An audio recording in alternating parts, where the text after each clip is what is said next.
Il s'est permis de chambrer encore une fois ses copains de Parme en leur disant équipe de Parme. C'est vrai que nous aussi on a été surpris. Pas de Baggio sur le poste d'arrière latéral. Ce sera François Grenet. Le reste. Vérone a joué pour Parme en cherchant immédiatement la reprise pied gauche. Et c'est Vérone qui va jouer ce coup de pied arrêté avec Cannavaro. Et ben on va voir avec Vérone qui a la balle. C'est de piquer le jeu parce que c'est un petit peu serré et groupé à l'heure actuelle. Très logiquement d'ailleurs. Vérone qui a tenté de lancer Balbo, couverture Sam. Bien joué Pavon devant Beau. Vérone change l'orientation du jeu pour aller alerter justement Stanic. Fuser. Ah, il s'est bien jeté Pavon pour récupérer. Vérone. Lilian Thuram. Là encore une belle transversale pour alerter Asprilla. Ramé est sorti, il a bien fait. Ça repart avec Longo et balle. Très rapidement le premier, il a 21 ans, je crois, ou 19 ans, je ne sais pas. Mais il est vraiment, c'est le gardien du futur. Attention, il a 21 ans depuis le mois de janvier. Ulrich Ramé et Sylvain Wilton.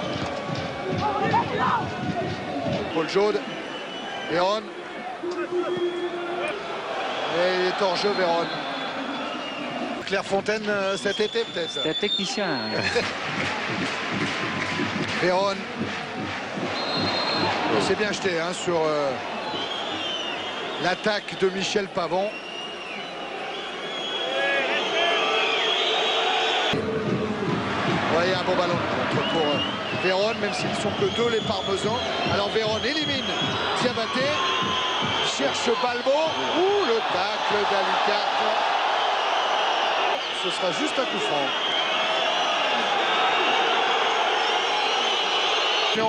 Sur ce coup franc tiré par Vérone, il est fort devant le but. Un petit peu mon absence et il aime jouer. C'est un bon joueur pour aller dans les couloirs.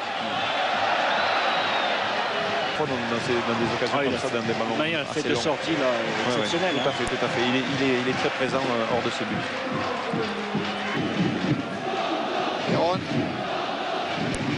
Il laisse Parme jouer. Ça donne un peu de vivacité là. Dans les passes décisives de Michel Pavon qui s'écarte bien justement pour... ils sont en train un petit peu de se tester dans la valeur européenne et je pense que ce soir ils répondent d'une manière extrêmement positive. Championnat de France, 5 buts en Coupe d'Europe. Oui, mais nous le connaissons très bien, les joueurs qui chaque année ont... Voilà, j'adore ça. Ça prouve qu'ils vont aller très loin. Asprilla juste devant Ferrier. Ça va se jouer sur Stanic plutôt. Hier,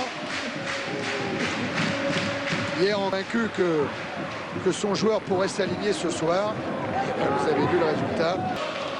Asprilla qui a passé 3 saisons à Newcastle. Mais avant, il était déjà à part. C'est reparti pour les Parmes. Il a manqué une deuxième passe consécutive et cette fois le drapeau est levé. Je crois que c'est un des stades où il y a une capacité quand même minime.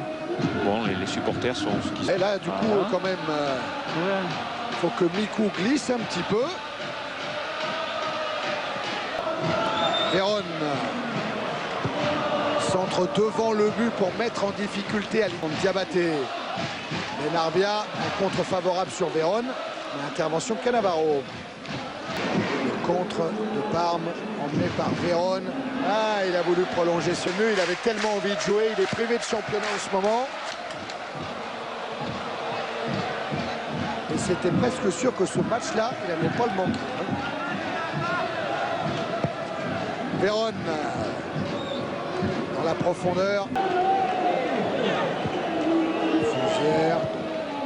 Balbo en retrait pour Vérone. Hors-jeu, deux hors-jeu. Dernier ballon. Il a transmis à Vérone. Chiesa à nouveau pour Vérone. Alicarte.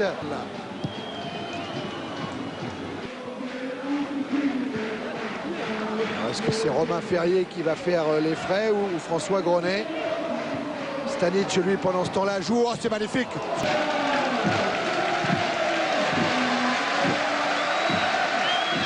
Thuram. Elle était hors jeu. Chiesa pour Fuser. Véron